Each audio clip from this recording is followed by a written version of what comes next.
دنیا بھر میں قرآن و سنت کی تعلیمات کو عام کرنے والی عاشقان رسول کی دینی تحریک دعوت اسلامی الحمدللہ گزشتہ 41 سال سے جہاں دین متین کی خدمت میں مصروف عمل ہے، وہاں اللہ پاک کے آخری نبی حضرت محمد مصطفیٰ صلی اللہ علیہ وآلہ وسلم کی دکھیاری امت کی ہر دکھ اور مشکل گھڑی میں خیر خواہی اور غم خواری بھی کر رہی ہے۔ جہاں عام انسانوں کو قرآن پاک اور دینی تعلیم سے آراستہ کر رہی ہے، وہیں معذور یعنی نابینا، گونگے، بہرے اور دیگر معذور افراد کی اصلاح کی کوششیں بھی جاری ہیں، اور ایسے بچے جو پیدائشی طور پر ذہنی و جسمانیت یا دماغی معذور ہوتے ہیں، ان بچوں کی دیکھ بھال کا بیڑا بھی اٹھایا، جس کے لیے کراچی میں 2 برانچز کی کامیابی کے بعد پنجاب کے شہر فیصل آباد کے علاقے مدینہ ٹاؤن میں اس ادارے یعنی فیضان ریہیبلیٹیشن سینٹر کا باقاعدہ افتتاح کر دیا گیا۔ اپنوں کو خوش کر پاؤں گا دل میں جب یہ ہوتا ہے، اپنوں کو خوش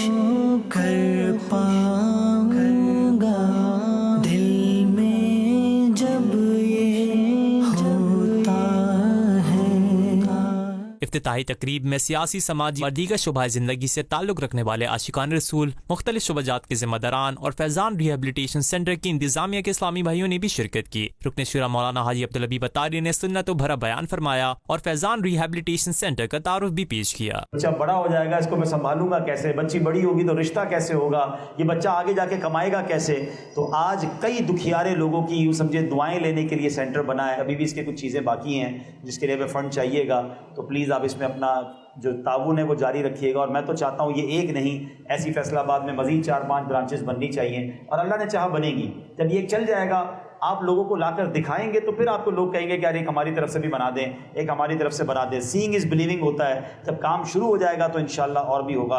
اللہ پاک ہم سب کو اس میں کامیابی عطا فرمائے۔ اس موقع پر فیضان ریہیبلیٹیشن سینٹر کے ذمہ دار نے اسلامی بھائیوں کو بتایا کہ یہ سینٹر کس طرح بچوں کی کیئر کرتا ہے اور اس میں کون کون سی تھراپی شامل ہیں۔ بعد میں رکن شورا مولانا حاجی عبداللبیب اتاری نے دعا فرمائی اور ملاقات کے بعد ان کے ہمراہ ادارے کے مختلف ڈپارٹمنٹس کا دورہ کیا۔ اس موقع پر ذمہ دار اسلامی بھائیوں نے ساتھ ساتھ شرکاء کو ان کے ڈپارٹمنٹس کا تعارف بھی پیش کیا۔